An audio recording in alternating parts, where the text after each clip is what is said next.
Трещины в подъездах 49-го дома по улице Восстания до самого потолка. Такая же картина и в нескольких квартирах. Год назад собственник подвала начал строительные работы. Есть риск, что может все это обвалиться. Соответственно, переживаем за свои жизни и за свое имущество. Когда он проводит работу, идет сильная вибрация, сильный шум по всему дому.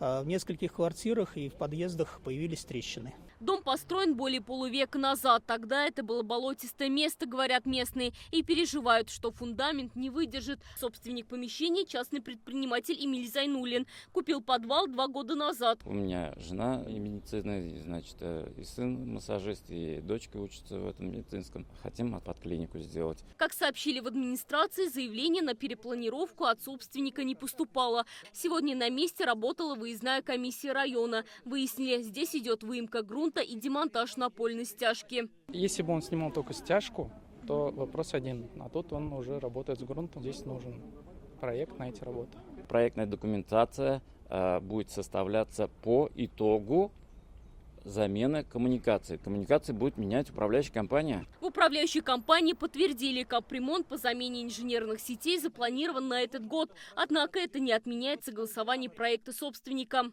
Сейчас необходимо установить, связаны ли трещины в доме с работами в подвале. Администрация района планирует направить письмо в Госжилинспекцию для выездной проверки, а собственнику письмо о приостановке строительных работ до предоставления проекта.